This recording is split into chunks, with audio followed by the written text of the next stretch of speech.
Talk it like Louis D. Wow! It's time! Erste Mal nervös. Ja. Die neuen DJs in Zürich. Yes! Los jetzt! DJ Whitecut. Ihr müsst hören! Ihr müsst hören und bis zum Ende hören! Yeah. What's poppin'? What's poppin'? We are here! Bem-vindo! Muito obrigado! Muito Hola, hola, hola! Ey, mein Lieblingsteil vom Podcast, schon wieder Ich schwöre, Mann, ich schwöre. Anfang und Ende. Jedes Mal, ich lache mich immer mehr kaputt als alle anderen. Ich schwöre, das feiern wir immer. Und wir sehen auch immer, unsere Zuschauer lachen sich auch immer kaputt. Ich habe jetzt das erste Mal, wenn man Oder da unser sitzt Gast. als Gast und das so Ja, siehst, dann denkst du, was sind das für Vögel, Mann? Ich auch beim Schneiden, weißt du, wenn man das schneidet, lachen wir auch immer kaputt, Mann. Wenn ich die Leute auch so sehe, wie sie am Lachen sind, weißt du, unsere Interviewgäste. Yeah. Wir haben heute selbstverständlich wieder einen neuen Gast am Start. Absolut. Ich würde eigentlich gerne einen kurzen Applaus oder so irgendetwas intervenieren da in der. Ladies and gentlemen, we present DJ Whitecut, DJ Whitecut in the a.k.a. house. Ivo. What's up? Hello, Bro. Danke dir vielmals, dass du Zeit genommen hast, Vielen Dank, Herr. mit uns hier zusammenzocken. Von ganz weit, von Zürich bis Luzern bist du gefahren. Normalerweise lässt du ein paar Hüften wackeln in Clubs, heute lässt du ein paar Ohren wackeln irgendwo in Autos oder Genau. am Morgen im Badzimmer, wenn er sich ready macht oder so. Hoffen wir. Ja, Dürften wir vielleicht dich gerade fragen, für die 2-3 Personen auf dem Planet, die dich noch nie gehört haben, Ja, noch nie ist gut. gesehen haben. oder gehört haben. Oder gehört haben und nicht bewusst haben, dass sie dich gehört haben. Wer bist du? Was machst du? Wie geht's dir? Ganz wichtig. Ja, das ist sehr wichtig. Ja, mir geht's gut, danke. Wie Sehr geht's schön, euch? sehr Hoffen auch gut. Mir geht's Super. fantastisch. Yeah, Ja, ich bin der Ivo. Ein paar sagen Branko, ein paar sagen Ivo.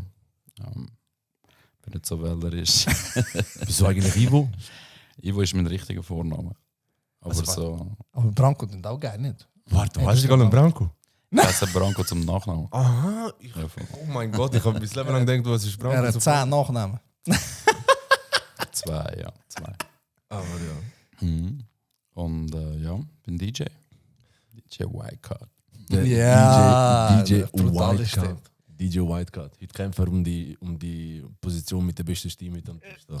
Eigentlich, er tut sich nicht gerne ein bisschen aufloben, aber Leute, uns da hockt gerade, also für mich, einer der besten DJs, die ich je gehört habe, erlebt habe, nicht weil wir uns so gut kennen, sondern weil ich ihn selber mehrmals erlebt habe, nüchtern und besoffen. Und ihr habt auch schon sicher mal gelost in der Zürich Clubszene schon mal gehört, wer Hip-Hop, R&B, Afro lost oder sonst auch verschiedene was auch immer. Musikstile. Nein, House weniger, oder? Vielleicht kommen wir dort noch dazu. Ja, das ist the one and only DJ Whitecut.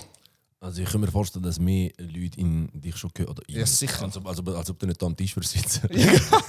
Mehr Leute das schon mitbekommen haben, wenn sie irgendwann in einem Club sind. Es ist halt einfach eine geile Stimmung. Sehr, sehr, was ich immer so beeindruckend gefunden habe, wenn du aufgelegt hast.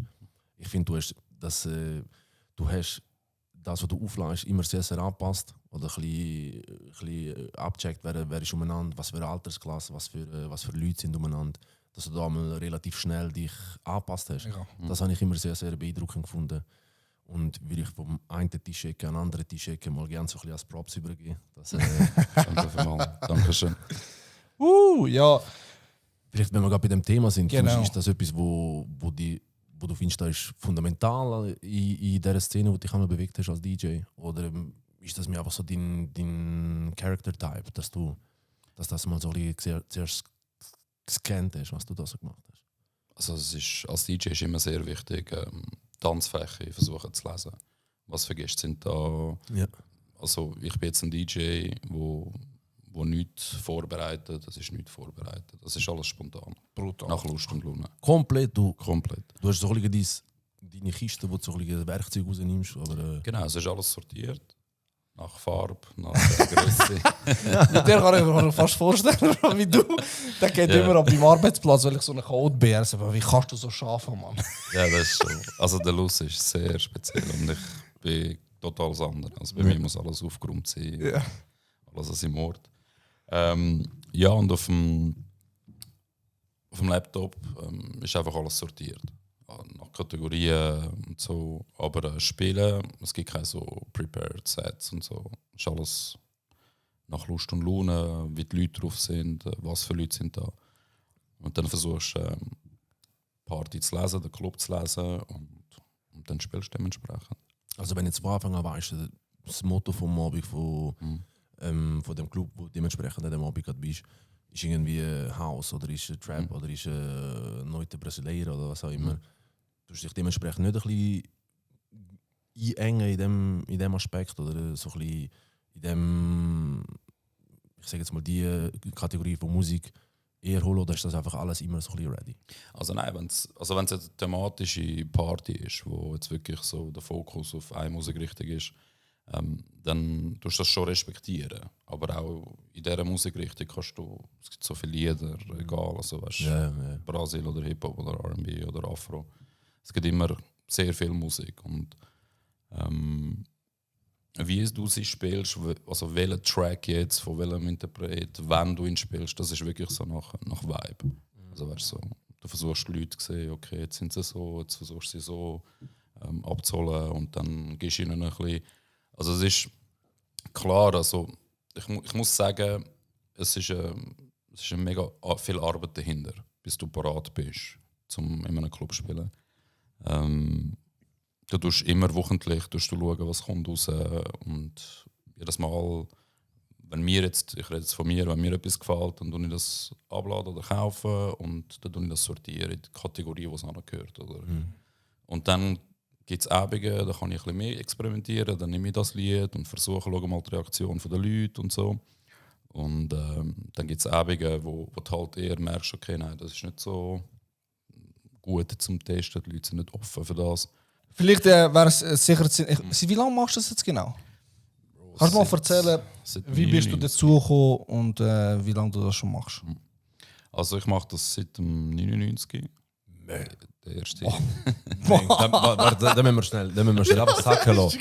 Dann müssen wir schnell jetzt einfach dezent sacken. Das sind 24 Jahre.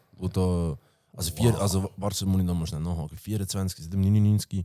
Das heisst, dort hast du schon ein bisschen das Passion für dich entdeckt? Oder dort hast Also dort bin ich in Kontakt gekommen mit DJ und erste kleine Gigs. Also das sind so Schulfests gsi, weißt du, so Mittwochnachmittag. Ich weiß nicht, ob ihr das da Luzern habt.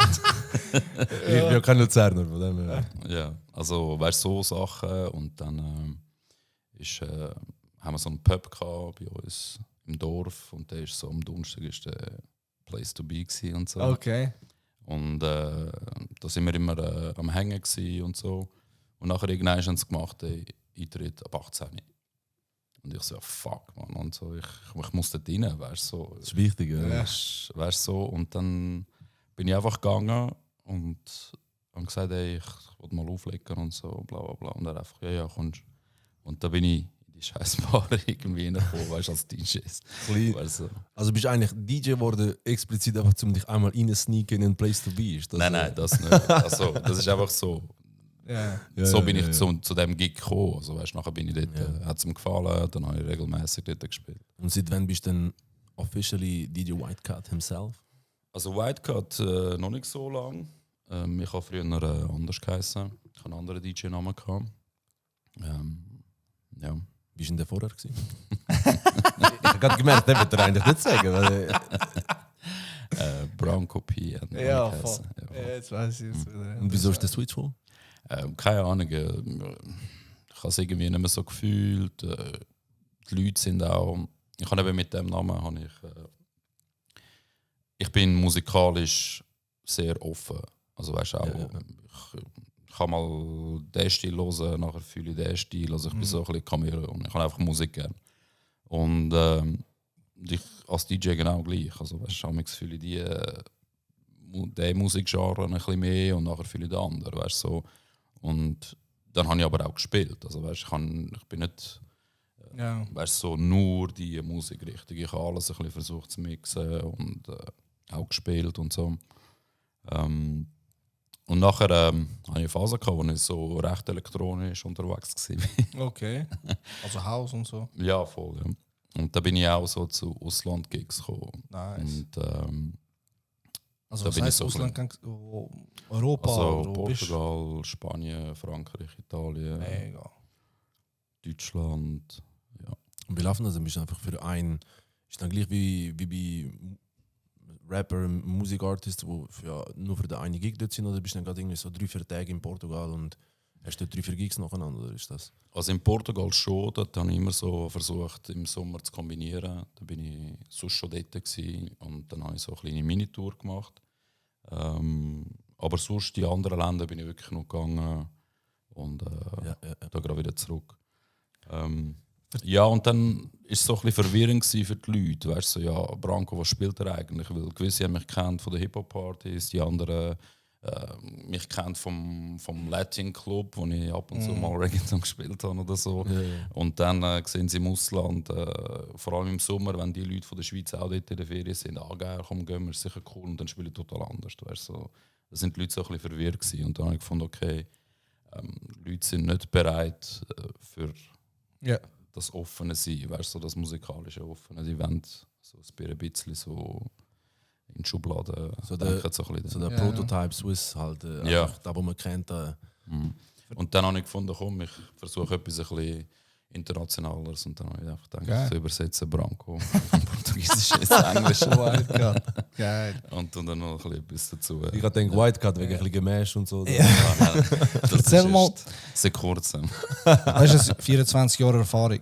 Früher hat man anders, ist das DJ-Leben anders gewesen, denke ich, als jetzt. Dort hat man noch mit, kann das sein, vor 24 Jahren noch mit Platten, oder Ja, wie haben die Lieder gespeichert? Ich habe mal einen erlebt vor 15 Jahren, der hat CDs rausgenommen und so gemacht. Weißt, das ist für die heutige Zeit ja sicher interessant, weil heute hat man einfach Lieder drüber schicken und dann haben wir das neueste Lied, oder wir haben 5 Sekunden für Ja, voll. das Ja, früher war das anders gewesen. Also ich habe meinen Lehrlingslohn eigentlich komplett in Platten investiert. Krass. Also du hast Platten gekauft, Ja, wirklich? ja, voll. Ja. Und wo hast du die gekauft? Einfach, die hat man überall können kaufen. Ich habe keine Ahnung. Also es hat Plattenläden gehabt. Schon, Ja, so wie früher CD-Läden hat es auch Plattenläden gehabt. So okay. spezifisch mit so, wo du, weißt, so als DJ hast du einfach gewusst, okay, dort, die 4 Läden, dort kannst du Platten kaufen und so. Und wir sind auch viel auf Deutschland, auf Stuttgart Platten kaufen und Wow. so. Ja, zwischen 20 und 40 Stutz. Also so wie... Wie viel hast du so gebraucht an einem Abend von denen? Sorry? Wie viele Platten hast du an einem Abend gebraucht? Also weißt, wenn du Es sagst, ist unterschiedlich. 2, Also, ich meine, du hast einen ganzen Abend müssen gestalten. Klar, für uns sind mehr DJs gebucht am Abend. Schon schwierig zu sagen, aber so zwischen 200. Also 150 bis 200. Krass. verschiedene Platten? Ja, weil früher, also beim Hip-Hop Das hast ist du ja nicht so lange. stressig vor. Ja, du hast schon ein bisschen vorbereitet. Du hast so beim Case, hast du so schräg angetan, dann hast du genau gewusst und ja. Hast du so vorbereitet. Ich wiederhole es einfach mal. Hast du so vorbereitet und dann hast du genau gewusst, weißt so, hast schneller können switchen, und beim Hip-Hop hast du die Lieder sowieso noch nicht so lang gespielt. Also du hast nicht einen Track von Anfang bis Schluss. Außer beim letzten Part hat es jetzt irgendwie so einen coolen Verse, wo die Leute ins Loch gefallen sind oder so. Und du hast jetzt vorher gesagt, früher hast du viel mehr DJs gehabt als heute. Also weißt du, an einem Abend hast du Ja. früher hast du irgendwie 4-5 DJs an einem Abend gehabt. Ja, ja. Und jetzt ist mit einem ist that's Ja, it. also jetzt gibt es. Also ich habe Abende, wo ich den ganzen Abend alleine spiele. Es gibt Abende, wo wir das Zweite sind und andere so das Dritte. Ja. Okay, aber da weißt du dann schon vorab, oder? Gehe ich mal davon aus. Also was? Wie viele? Ja, weißt du, dass du ob jetzt allein bist oder nicht. Aha, ja, das schon. Ja. Das weißt du vorher schon. Das weißt du. Ja. Ja, erzähl mal weiter, wie ist es nachher gegangen, die Zeiten, weißt, was ist so viel anders gewesen als jetzt in der DJ-Szene? Ja, also das mit den Platten ist. Also du hast früher. Also es ist mega wichtig gewesen, dass du eine coole Musik-Collection hast, zum an Gigs kommen. Weil sonst, also weißt, Es ist nicht so wie heute, wo du andere Sachen brauchst, die auch wichtig sind, weißt, aber früher ist es wirklich der Fokus ist bei der Musik gewesen. Und du hast nicht einfach so auf einem Tag gefunden, ja komm mal, ich will jetzt DJ, also vor allem im Hip-Hop-Bereich nicht, das war wirklich mit Vinyl gewesen. House-Szene hat so CD hat langsam angefangen und so, das ist immer noch, also weißt, ist ein bisschen einfacher gewesen. Ja. Und dann hast du das erste Mal sicher eine coole Basis an Vinyl, an Tracks und so dir aufgebaut. Und dann hast du die Chance bekommen. Also irgendjemand hat dir die Chance geben. Bei mir war es halt so gewesen, dass ich eher so musikalisch ein bisschen offener war. Habe ich halt eben in dieser Bar bei uns im Dorf können spielen. Wo bist du? Was heisst, welchem Dorf bist du aufgewachsen? Urdorf. In Urdorf, okay. Ja, voll. Habe ich halt dort schon ein bisschen Erfahrungen sammeln. Aber nachher so, wo die richtig coolen Clubs und richtigen Clubs waren, dann hast du schon eine Basis haben. Also eben so zwei, drei Cases an 50 Platten oder 100 Platten hast du schon müssen haben, weißt du. Halt eben auch flexibel hast müssen sein und auf die Leute auch versuchen, darauf einzugehen, weißt du. Wenn du jetzt sagst, so, bis mal in einen Club reingekommen bist, bis mal die Barrieren durchgebrochen hast, weißt du, dass mal irgendwo in der Stadt umeinander die 3-4 angesagt hast, der Clubs Stärke auflegen, deine Chance bekommen hast.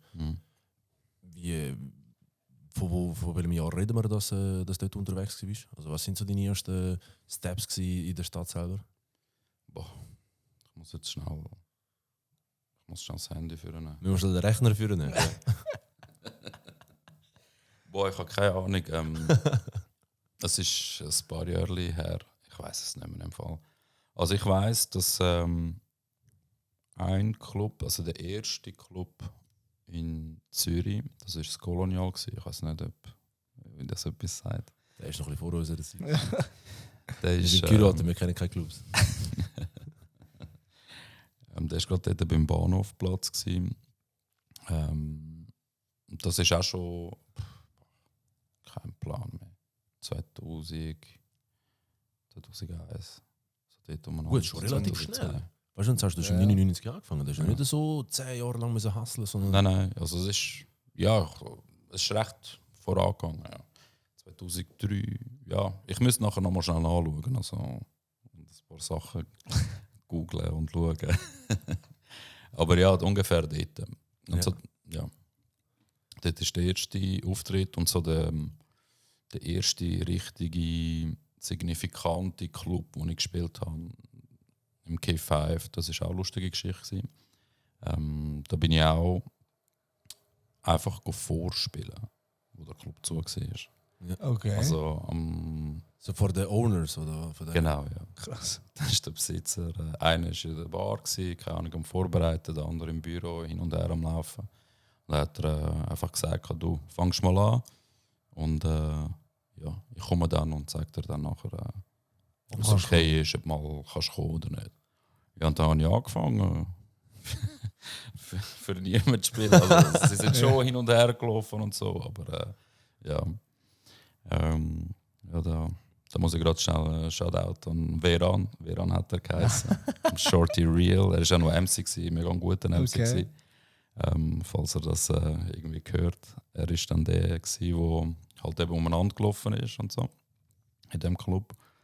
Ja, und dann war es langsam so 11 gewesen. Der Club ist aufgegangen. Also, weißt, so Barpersonal, alles schon ready, die Lichter, schon ein bisschen dunkler geworden.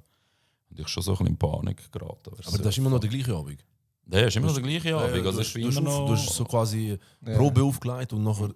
Also ich habe... bleib gerade da. So. Genau, ich habe 1,5 Stunden Probe aufgelegt. Und dann war es schon 11 Uhr. Weißt, so, der Club war am Aufgehen und ich die ganze Zeit am Schauen. Ich so, fuck man, wo sind die anderen DJs? Also, weißt, und an dem Abend hat eben er aufgelegt. Er sollen auflegen. Also einer von der, er war MC und auch ein DJ. Und er ist einfach nicht gekommen. Weißt du, ich so, ja, fuck man, weißt du, so easy. Ich mache einfach weiter und dann ist er mal so durchgelaufen. Er hat einfach so ein Zeichen gemacht. Ja. Und dann habe ich eigentlich dort bis fast irgendwie am Eis oder so aufgelegt. Ja. Du hast ja schon in verschiedenen Ich denke, Es war okay. Gewesen, also. Ja, du hast ja noch weitermachen, oder? Ja, eben, ja. Ja, musst schon mega spontan sein in dieser Szene. Du hast ja noch in verschiedene Orte ja aufgelegt. Und auch teure Orte. Saint-Tropez hast du mal erzählt, gell? Nein. Nicht, wo hast du gespielt? Kann. Nein, nicht kann. Ja, gut, wenn er sagt kann, ja. Nein, du hast, jetzt hast du mir gerade erzählt heute. Wo hast du gespielt? Nicht Saint-Tropez.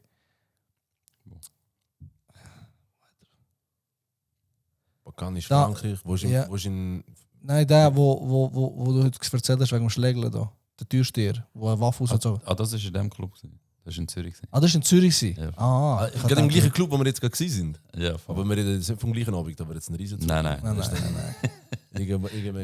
ist dann nachher später. Gewesen. Gut, aber als DJ bist du da gross involviert in so in Auseinandersetzungen? Oder?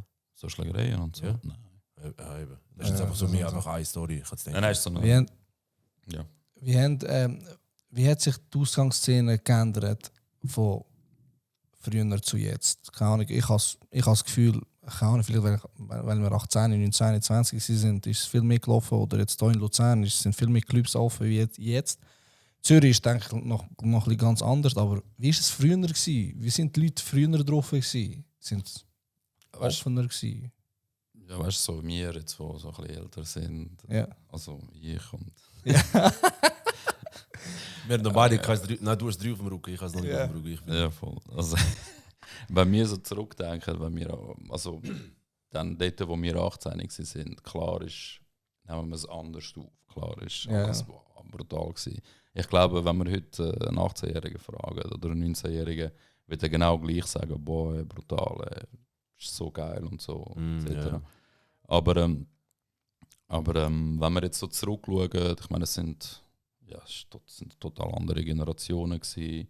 Der Ausgang war anders gewesen, die Möglichkeiten. Ich meine, es hat Leute gehabt, die, ich meine, heutzutage willst du eine Frau kennenlernen.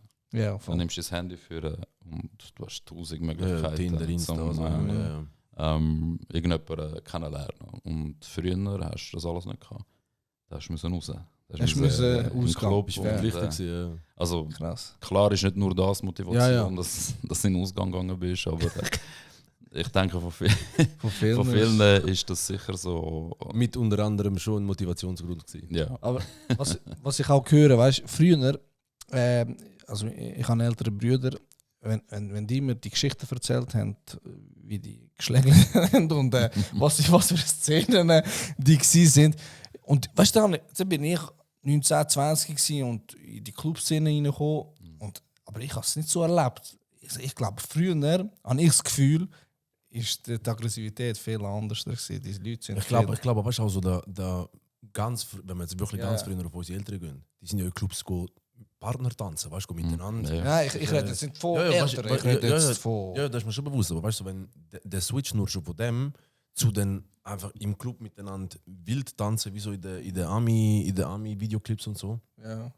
das war ein riesen Step gewesen. Ja. Und dann siehst du plötzlich, einer tanzt ein bisschen freizügiger mit dem Fräulein, ein bisschen frivoler dort unterwegs. Das ist dann schon schwierig, um das zu akzeptieren. Und bis das mal die Leute gecheckt haben und akzeptiert haben, sind da schon ein paar Aggressionsgefühle Ja. davon. Gut, aber eben jetzt, heutzutage, also ich gehe in den Ausgang, ich sehe, komm, vielleicht umschöpfen, aber früher haben sie sich... Ja, es ist schon. Also eben, es ist wie viele Sachen, weißt du, verändert sich die Zeit. Gewisse Sachen sind halt schon anders gewesen. Man schon, in gewissen Punkten ist man schon ein bisschen härter gewesen. Ja, absolut. Ja, aber Also ich sagst denke, du, heutzutage sind die Leute anständiger als früher? also auf eine Art schon. Es ist sehr schwierig zu sagen. Es ist wirklich mega schwierig. Also sie sind durch das, dass sie integrierter sind. Ich sage es jetzt integrierter, weißt, aber wenn ich es jetzt vergleiche mit zu meiner Zeit, wenn ausländische Kinder in die Schweiz gekommen sind, in die Schule gegangen sind, haben sie Mühe gehabt, sind die Sprache nicht verstanden, haben sich nicht können verständigen und dann haben sie halt eben mit körperlichen Taten sich so quasi gewehrt, weißt. Und heute ist das es kommen immer noch Leute in die Schweiz jetzt zum Beispiel, wo kein Deutsch können. Aber es ist irgendwie, du merkst so die Sekundos, die Kinder von eben, du hast Riesenunterschied. es ist ein bisschen anders, es ist ein bisschen softer, oder? Aber ja. Aber gerade jetzt anschliessend auf die Frage, die er vorgestellt hat. Weil wenn du sagst, du machst seit 24 Jahren, bist am Musik praktizieren und deine Leidenschaft, deine Passionen so auch zum Besten zu bringen. Ich merke nur schon, wo wir Musik hören, wo ich nicht mehr Musik hören, wo wir angefangen haben Musik hören, weil wir angefangen mit 50, Nelly, dem Zeug, so der Film, Jada Kiss und all die Leute. Ist ja ganz anderes Genre, weißt du, wenn du jetzt sagst, du hast früher noch Hip-Hop gespielt. Früher noch Hip-Hop ist ganz anderer Hip-Hop wie heute Hip-Hop. Das ist ja, heute 18-Jährige hören nicht mehr G-Unit und eben Nelly und all die Sachen. Heute ist Trap, heute sind Artists, wo wir früher noch nie von denen gehört haben. Ja, die Musik hat sich natürlich auch aber Musik hat sich komplett klar. verändert. Hat sich das für dich, ist das schwierig gewesen, den Switch mitmachen?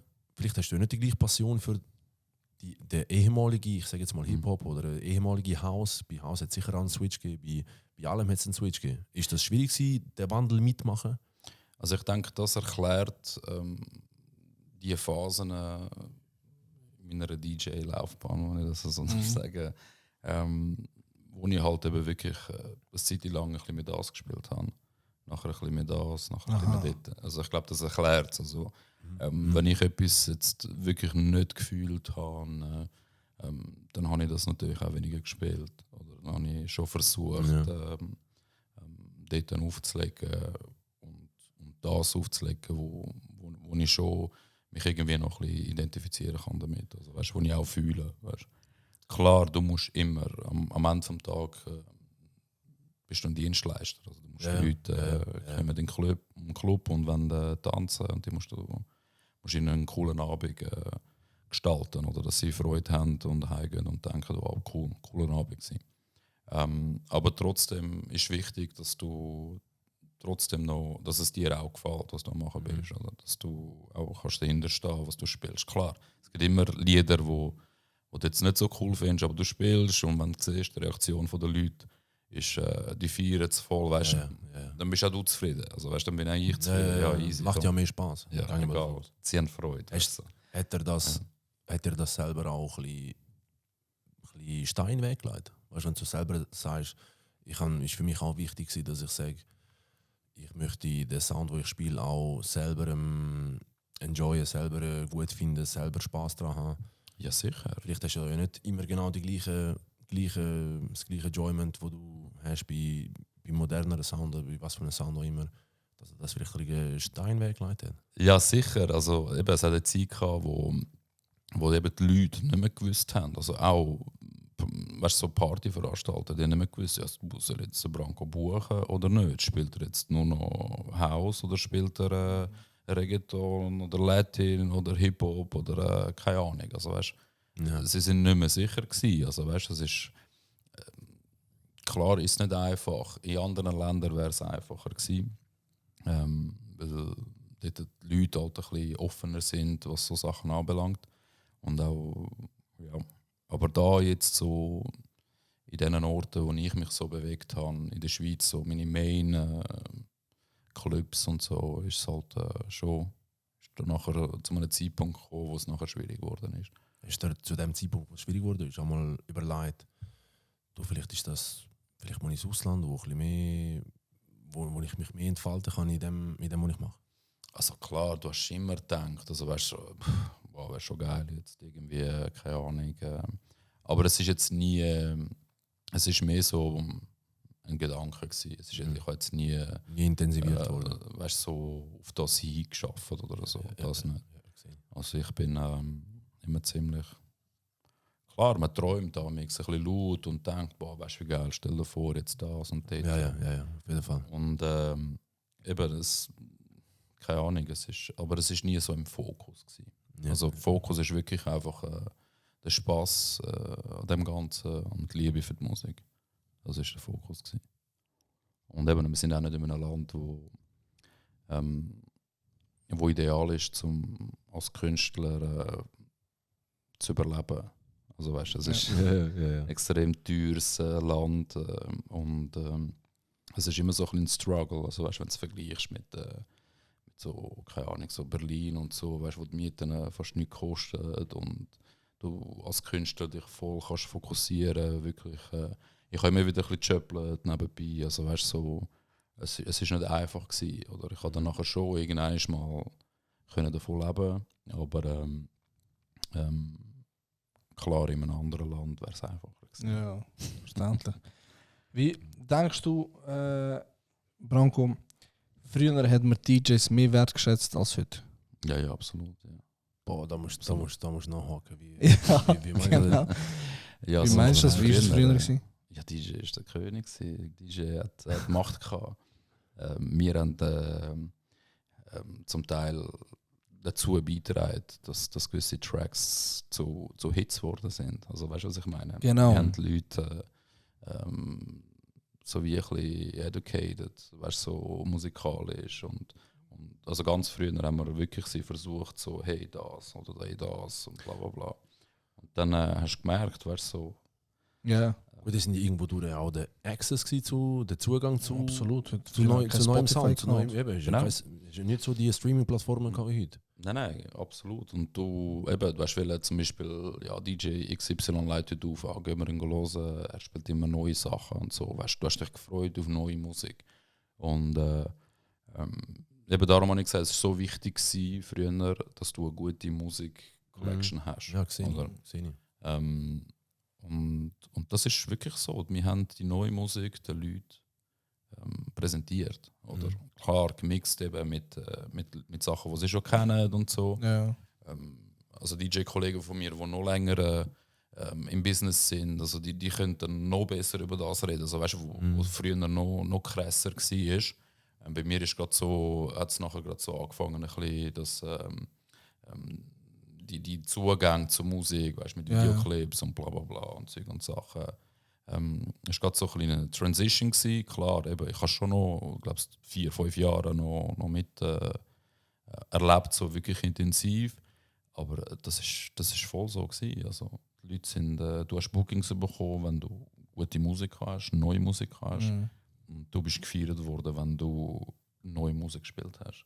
Also bei jedem Lied, das sie nicht gekannt haben, wo aber so in die Richtung gegangen ist, wie das Motto war von der Party. Ja. Die Leute sind ins Loch gefallen. Aber Was heutzutage weißt, so Ja. unvorstellbar ist. Voll. Ich meine, wenn Ja. ich jetzt irgendwie einen Track spiele von irgendjemandem random Artist, weißt, so unbekannt, dann schauen mich die Leute an und denken, was läuft mit dir? Spiel Pitbull oder spiel Bad Bunny oder weiß ich was. Also, das kennen wir. Ja. und heutzutage, also wie siehst du das, dass wir die DJs weniger wertschätzen? Aus dem Grund, weil es viel machen oder wieso? Ja, nein, also es hat irgendwie an Wert verloren. Das ist schon eine schwierige Frage. Weißt, so, früher ist einfach der DJ ist wirklich, er ist heute noch mega wichtig, aber Ja, die Leute vergessen das. Weißt, so, die Leute konsumieren heute Musik anders, auch in den Clubs konsumieren sie es anders als früher. Und ich glaube, es hat so ein bisschen mit allem zu tun. Und dass jetzt so, dass nicht mehr so spürst, weißt, so die Wichtigkeit. Weißt, sie haben einfach das Gefühl, ja, eben, es gibt so 30 Lieder, wo alle feiern, wo alle ins Loch gehen, egal welche Party. Und jetzt kommt ein Newcomer-DJ oder ich zeige dir, los, schau so und so, das musst du drücken. Da hast du deine 30 Lieder. Du gehst dort und du spielst eins nach dem anderen. Scheißegal, ob der Übergang nicht gut war oder nicht sauber war. Die Leute geben keinen Wert mehr auf das. Okay. Weißt, sie wollen einfach ihre Lieder hören. Wie sie spielen, scheißegal. Du kannst Play und Stop drücken. Ja. Und die Leute gehen ins Loch.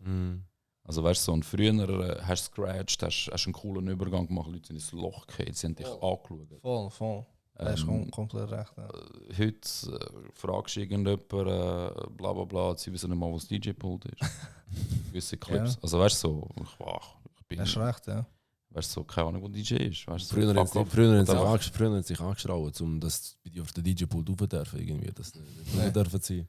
Nein, ich finde es top. Das ist Wie ganz fest, geil. Du weißt du, wenn jetzt so vorne, wenn wir nur auf Crowd können aufgreifen, wie wichtig ist als DJ, dass Crowd mitmacht, dass Crowd da ist, dass sie tanzen, dass du sie siehst eskalieren, dass du siehst, dass sie Gas geben, dass sie machen, tun. Das ist fundamental. Also, es gibt nichts Schlimmeres, als wenn du am Spielen bist und die Leute nicht abgehen. Also als DJ gibt es nichts Schlimmeres. Also weißt du, so, das ist so, Ja. weißt du so. Was machst du? Und du musst dich gar nicht in der Frage, okay, bin ich etwas falsch? Klar machst du es, weißt du, so, bin ich etwas falsch am machen? Fühlen sie es nicht oder so. Aber es gibt so Abende, weißt, es gibt Abende, wo die Leute in den Club gehen, aber du merkst irgendwie, hey, der will gar nicht da sein. Der wäre jetzt lieber, keine Ahnung wo, weißt du, irgendetwas anderes am machen. Aber irgendwie will vielleicht eine Gruppe gefunden haben, die in einem gehen und so. Und dann, weißt du, so, es gibt so Abende, wo die Leute so einfach nicht, weißt du, so nicht in Partystimmung sind. Dann ist es halt, du versuchst ihn trotzdem, weißt, abzuholen. Manchmal schaffst du es, wenn es eine größere Gruppe ist und dann hast du trotzdem noch einen lustigen Abend. Aber es ist schwieriger. Dann ist Wie machst du das? Also ich heutzutage, wenn ich jetzt in den Ausgang gehe und ich bin nüchtern und ich sehe die besoffenen Leute, ich habe keinen Bock mehr mit denen reden. Ich gehe einfach aus dem Weg und will einfach heimgehen. Ja.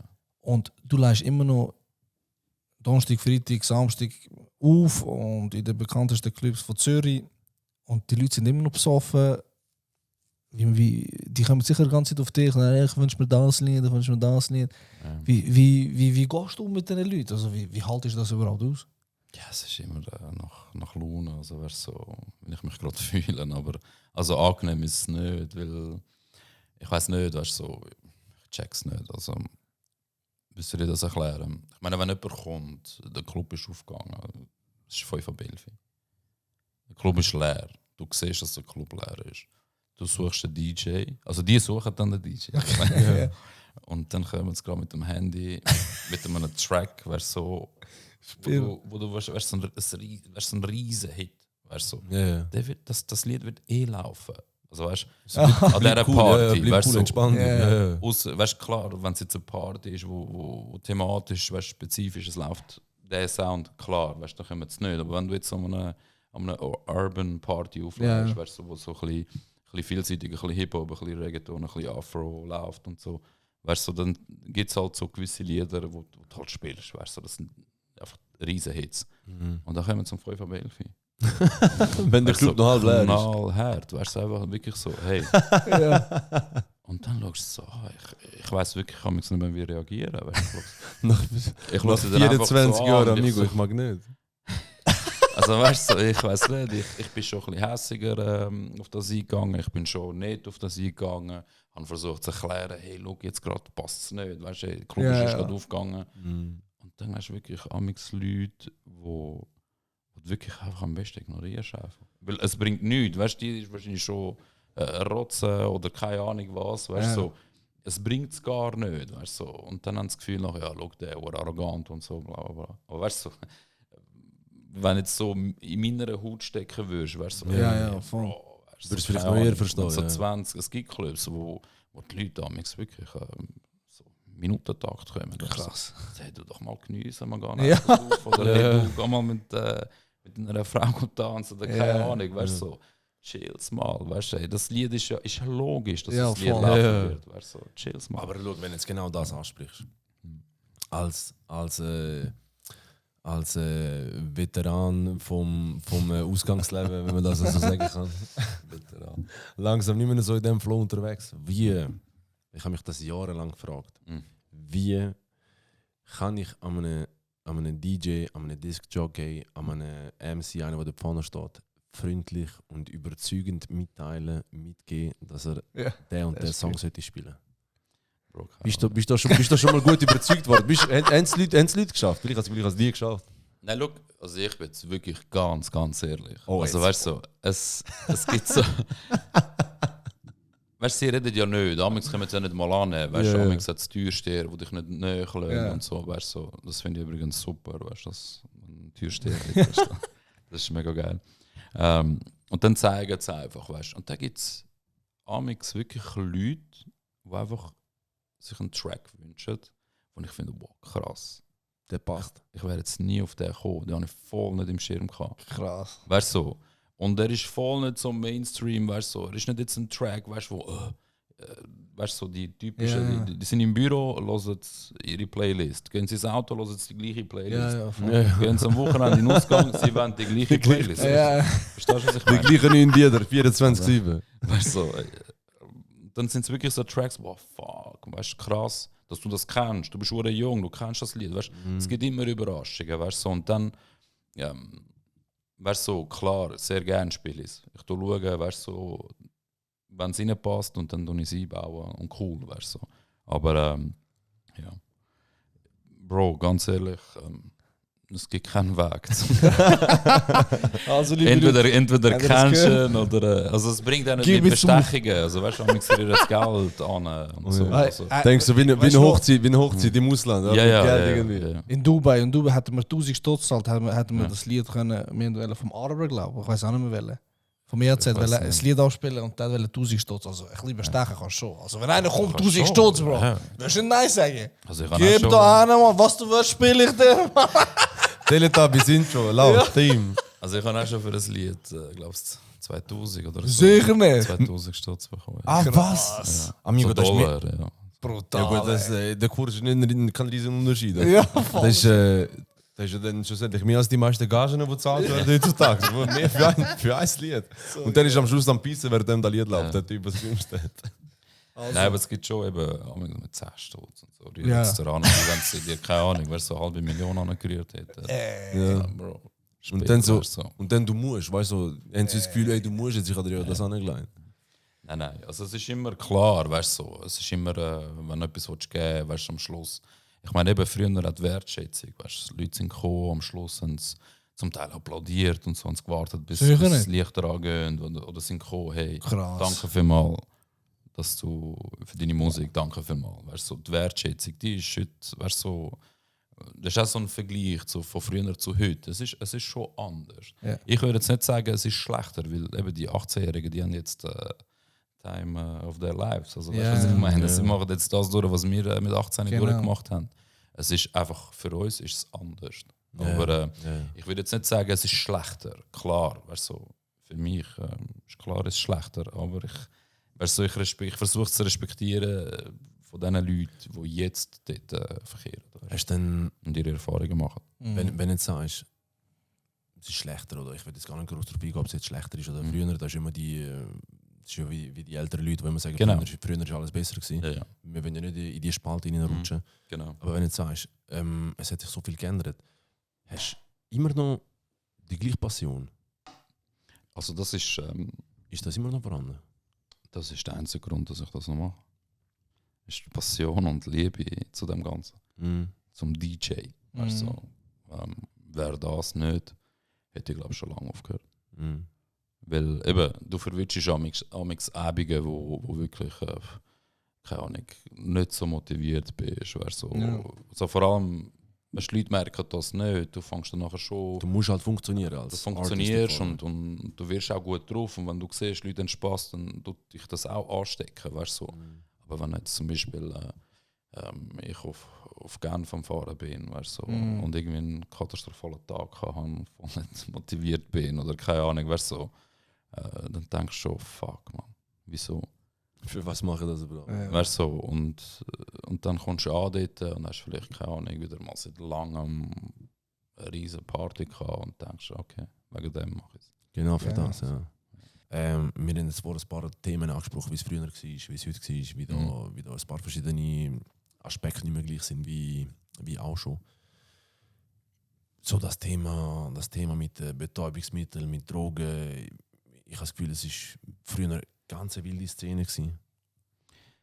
Wie hast du das so wahrgenommen, Ivo? Ja, also Drogen ist immer ein Thema gewesen. Also weißt du, Nachtleben und Drogen, das ist immer so ein Thema gewesen. Ich habe noch nie Drogen genommen. Schnell untermalen, Aber niemand das ist schon nimmt keine krass. Drogen. Schnell untermalen, nehmt keine Drogen. Aber ich finde es, ich kenne dich und ich weiß es auch, dass du das nie gemacht hast. Und ich bin ja mit dir schon, wir haben schon gerade zusammen in einem Bett geschlafen und so, weißt du, so Und ich finde es krass, 24 Jahre, also hast du mir nicht mehr die Drogen, das ist ganz klar, wie du jetzt vorher gesagt hast, du bist so viel mal in Kontakt gekommen mit Drogen Ja, und ja. hast nie Oder das Umfeld, probiert. weißt du, das Umfeld, das auch so nicht. Ja, ich meine, absolut. Das ist schon der Hotspot für Voll. Konsumationen. Ja, also klar. Zum Ja. Konsumieren. Also es ist immer, Drogen ist immer im Nachtleben. Also das ist so, ist auch jetzt noch, weißt du, klar, früher auf eine andere Art als jetzt. Es ist immer ein Thema gewesen. Also eben, früher, es hat gewisse Clubs gehabt, da bist früher, da bist immer ausgezahlt worden am Abend, Bar, weißt du. Und da bist What Gangster. da bist du so ins Büro gegangen und dann hast du einfach irgendwie dort das Kilo Koks auf dem Tisch. So wirklich so wie in So diesen der Filmen. Also Krass. weißt, so Scarface-mäßig. Und dann, ja komm, nimm auch noch eine und so. Und dann hast du immer irgendwie müssen dich ausreden und nachher irgendwann hast du gewusst, was musst du sagen, dass sie dich in Ruhe lassen. Ja, ja. Hast du amigs gewusst, sie sind so durch gewesen, dass sie hässig geworden sind. Wenn Also du- Clubsitzer oder von wem redest du? ja, Clubsitzer, ja. Und auch Veranstalter zum Teil. Also, weißt, also aber ganz, ganz früher. Also wir gehen da wirklich, dann hat's, also es ist, bin ich dort angekommen und dann, boah, fuck, was sagst du jetzt und so. Das erste Beste, was da so einfällt, so, ja, ich habe gerade vorher eine genommen, danke vielmals, ich bin immer noch Ja. schnell leben. Und das ist so irgendwie der Ja, dazu. einzige, weißt du, so die einzige Ausrede, eine von den einzigen, wo es dich irgendwie so wirklich dann in Ruhe gelassen haben. Gewisse, Krass. weißt du, klar, es hat schon Leute gehabt, hey, willst du allein und so, oder keine Ahnung, willst du kiffen oder bla bla, Biele, oder was willst du auch einen immer. Zug, hast du nein gesagt, nein, danke und so, sie haben es akzeptiert, weißt du, so easy, Ja, ja. okay, kein Problem und so. Aber es hat dann wirklich so die richtigen Schaulleben gehabt, wo hässig geworden sind, weißt du, so quasi, also das Gefühl, du bist etwas besser, so, Ja, voll. weißt du, so, bah, Weil es halt früher so ein Bestandteil war von der Gesellschaft auch, wo sich dort bewegt hat. Ist mir früher leichter an Drogen gekommen im Ausgang wie heute? Also heute Das merke würde ich nicht gar sagen. Also das würde ich jetzt nicht behaupten. Es ist klar, also man hat schon versucht, das ein bisschen im Griff zu kriegen, aber eben durch die ganze Digitalisierung, Handys, bla bla bla. Also du kannst ja, ich weiß nicht, ob es so ist, aber ich habe auch schon gelesen und gesehen, dass kannst du dir Drogen heimstellen. Krass. Am Schluss kannst du irgendwann weiss ich gar Zalando nicht. machen oder so. Per Weißt du nicht? So per Post. Der Krass. Postler bringt dir irgendwie ein Päckchen und dann, keine Ahnung, was so Darknet, so Geschichten da, weiss. Keine Die haben es voll Ahnung. digitalisiert. Ja, also darum, es ist schon, also ich glaube, du kommst immer noch gleich einfach. Ja, ja. Für uns jetzt so, keine Ahnung, wenn du jetzt so ein bisschen älter bist, denkst du so, boah, krass. Aber für dich ist das ganz normal, wie damals vor uns. Ja, ja. Für uns, wo du hast genau gewusst, im Club, zu wem das musst du annehmen. Also weißt du, so, du hast genau gewusst, der vertickt, weißt du, und da bist du zu dem, sind die Leute dann zu der und dann haben sie gekauft. Haben sie nicht so, wie Revier gehabt, so zum Beispiel mit dem gehört nur der Club, der darf nur dort rauslassen, wie das in den Filmen gesehen ist. Ja, das hat es auch gegeben. Also heute hat es jetzt das noch Ich überall. glaube schon, ja. Ich glaube schon, dass das Schon, Okay. keine Ahnung. so. Also eben klar, es ist schon anders geworden, aber ich glaube, es gibt schon Orte, wo es geregelt wird, wer darf. Ja, klar. Voll. Ja. Das ist so. Auf jeden Fall sehr, sehr, sehr interessant auch, gell, mit dem Aspekt. Und das macht auf jeden Fall Spaß, das so zu hören, so mitzubekommen, wie das Ganze. Absolut. Vor allem auch früher so erzählst. Wenn es du selber du bist jetzt da ja schon, ich glaube 25 Jahre ist eine Generation, du bist schon fast eine Generation lang dran mit Auflegen, mit DJ sein. Also ich habe auch schon für Leute aufgelegt, wo sich kennengelernt haben und nachher für Kinder von denen. Auch schon aufgelegt. Krass! Also nicht irgendwie an einer Ja. Familienparty. wo Ja, das Kind am absolut. Tanzen Aber ist. ich weiß, was du meinst. Sondern per Zufall einfach mitbekommen. dass So Ja, geil. Ja, So ja. geil. Mein Vater kennt dich. Und Nee, so. das ist ein. Du hast aufgelegt, wo er meine Wie hast du Mutter das Gefühl? kennengelernt hat. Wie hast du gefühlt, wo er dir das gesagt hat? Alt. Richtig alt. Das ist ein Hey, intensiver Fakt, aber was ich eigentlich auch fragen. Jetzt hast du mich gerade ein bisschen angenommen mit dem Fakt. Wenn dich jetzt selber, wir sind jetzt in 2023 Ivo, wenn dich jetzt selber triffst irgendwo in Urdorf, in dem Dorfclub, in dem Jugendtreff, wo dort am Donnerstagabend unbedingt erst als 16 Es war ein Pep. Also, Oder es Pep. ist- Ja. Wie würdest du dich selber, wie würdest du dir selber helfen? Wie könntest du dir selber helfen mit, mit 2-3 Tipps, mit irgendetwas, wo dich selber könntest 2-3 Steps weiterbringen?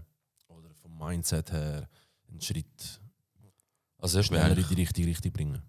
mega zufrieden im Fall. Also ich habe eigentlich nichts. Ich finde es gut, weißt du, so, klar gibt es gewisse Sachen, auch weißt, zurückreflektierst auf dein Leben, wo du vielleicht anders gemacht hättest. Aber so im grossen Ganzen, weißt, so DJ-technisch, eigentlich bin ich mega froh, dass ich den Weg gegangen bin, wo ich gegangen bin. Ich glaube, der macht mich auch aus, auch musikalisch, dass ich ein bisschen rebelliert habe, weißt, so, und versucht dann wirklich das zu spielen, was ich jetzt gerade fühle. Und wenn ich halt jetzt keinen Bock habe auf Hip-Hop, dann habe ich halt ein bisschen anders gespielt. Ich finde das genau richtig. Weißt, so, für mich ist es genau richtig gewesen. Weißt, so, das hat, ich meine, weißt, Musik, du kannst von jedem Musikgenre kannst du Inspirationen holen für, Ja, definitiv. Ja. für Sachen, die du nachher spielst oder die du kombinierst zusammen. Weißt, so, ich finde, klar gibt es immer wieder Fehlentscheidungen. Wie bei allem, ja. Wie bei allem, weißt, so, wo du findest, boah, das ist jetzt richtig unnötig gewesen. Aber ich denke, die Fälle braucht es auch, damit du etwas lernst dabei und dich das auch, weißt, so auf eine Art stärker macht. Weißt, so. Ja. Was würdest du einem jungen DJ für Tipps geben für eine erfolgreiche DJ-Karriere? Bro, das ist schwierig. Ja, eben, das ist auch so etwas. Weißt, so. Gibt es das überhaupt noch? Weißt du, so DJs, die voll gefragt sind? Also, ist das noch, weißt du, hast ja vorher gesagt, dass wenn die mal irgendwann, sorry, wenn ich da in deine Frage in Grätsch bin, aber ab und zu mache ich so PP-Moves, weil die müssen ab und zu kommen. Weil wenn du jetzt so sagst, früher hat der DJ White gehabt oder der Name, den es früher hatte, den wir jetzt nicht nochmal ansprechen. Weißt du, wenn der sich einen Namen gemacht hat, ist das heute noch so mit sich selber einen Namen machen oder ist einfach auflegen und Playlists laufen lassen, Leute finden einfach geilen Sound? Nein, das gibt es immer noch. Also es gibt schon auch, es gibt auch jüngere DJs, die mega talentiert sind und die auch so einen eigenen Musikgeschmack haben und der auch, weißt, so wirklich vor allem im Haus merkst du es mehr als so Hip-Hop-Partys, ich rede von der Schweiz. Es ist, in jedem Land ist es ein bisschen anders. Wird die Musik auch anders und der Ausgang ist anders. Aber so in der Schweiz ist, also beim Hausbereich hast du das viel, weißt, wirklich, wo Leute, wo so ihren Stil haben und einen Hype bekommen und mega viele Leute das auch cool finden und dann so quasi wachsen. Oder? Im Hip-Hop-Bereich gibt es das auch. Also, weißt du, es ist schon vieles nicht mehr so oder vieles hat sich verändert, aber ich glaube, du kannst heutzutage, ich behaupte, heutzutage geht das gleich. Du kannst trotzdem. Was spielst du denn am liebsten? Hast du jetzt immer so lange über DJ geredet? Was spielst du überhaupt am liebsten? Was gefällt dir persönlich selber? Was fällt dir am einfachsten, zum eine gute Stimmung aufbringen? In welchem Teilbereich? Es spielt keine Rolle im Fall. Es ist wirklich. Es ist egal was. Wenn ich es gerade fühle, dann ist das. Also heute kann es Afro sein, morgen kann es wieder Hip-Hop sein. Ja. Am Wochenende ist dann, keine Ahnung, das Haus. Schlager. Ja, das nicht so, aber ja. Es ist wirklich, es ist nach Stimmung. Ja. Es ist nach Stimmung. Klar gibt es gewisse Lieder, wo, egal wie drauf du bist, weißt, so, die fühlst halt extrem. Aber ich würde mich jetzt da nicht so auf etwas begrenzen. Weißt, so, es ist wirklich nach Vibe, Okay. nach Lust und Laune. Ja, du, wir kommen langsam zum Abschluss. Ich hätte noch eine kurze Frage, Top. die mich noch interessieren würde, weil wir haben jetzt relativ viele Punkte abdeckt, die mich persönlich Wunder genommen haben. Aber was würdest du sagen, was ist das Schwierigste am DJ-Dasein? Was sind die Knackpunkte, wo man irgendwo durch, wo wichtig sind zum Meistern? Also wenn du jetzt mich fragst, Definitiv, ja. meine Sicht gesehen. Also so das Schwierigste sind halt so Viertig. Familienanlässe. So, Ah, wirklich? Ja, so Sachen bist du halt meistens dann nicht rum. Ja. Wenn ich jetzt so zurückdenke, Aus dem Aspekt meinst du jetzt, ja. weißt du, keine Ahnung. Oder auch mal nur schon, keine Ahnung, hast eine mega harte Woche gehabt und am Wochenende wirst du jetzt mega gerne, keine Ahnung, die Heim Netflix und Chill machen und so. Und dann kannst du das nicht. Und Also, du musst funktionieren in dem Sinn. dann gehst und gehst arbeiten. Also, weißt, das ist das Gleiche, wie wenn jemand anders am Montagmorgen ins Büro muss und aber trotzdem irgendwie keine, weißt, so, es ist ungefähr das Gleiche, aber jetzt bei mir ist wirklich so gewisse Familienfeste, gewisse Geburtstage, ja, Neujahr, weißt, so, Ja, Silvester bist du immer weg. Ja. das ist so der Tag, weißt, so, keine Ahnung, Neujahr mal gechillt mit der Frau oder mit der Familie, weißt, so, Hast du mal in diesen 24 Jahren mal ja, mit der Corona. Familie Corona? Ja. Einzig, wo glücklich Krass. ist über Corona. Krass, wow. Ja. Ja, dann wir sind langsam da am Ende von unserem Podcast von heute vom DJ Whitecard. Sehr, sehr interessant gewesen. Mega, wirklich. Ich danke dir, als, wie vorher schon angesprochen, als zwei grosse Ausgangsveteranen, die irgendwann mal das nächste Mal in den Ausgang gehen mit den Ja. Abzeichen. Da sind wir jahrelang unterwegs gewesen. Ich würde sagen, die letzten Worte gehören dir. Möchtest du noch irgendetwas sagen, irgendetwas den Leuten mitgeben? Ja, ich würde noch gerne begrüßen. Hallo Vater. Hallo Mutter. Ja, dann haben wir dass du der Erste bist, der das macht? Wie Gott. Vater und Mutter grüßt. Ladies and Gentlemen, Ciao, Mama. wir Ciao, kommen Papa. zum Ende. Thank DJ you Whitecard. Danke Ja, noch. Viel, so viel much. Listen Let's now. go. DJ We're Whitecard here. is Yes, baby. here. It was. Yeah. Trap. Yeah. Schlager. Thank you so We're much, here. Leute. Bis zur nächsten Woche. Danke fürs Einschalten. Yeah, we here. Yeah, danke we see vielmals. us. We love you. Hört zu, bleibt gesund, küsst eure Eltern. Ciao zusammen. Talk it like Loose D.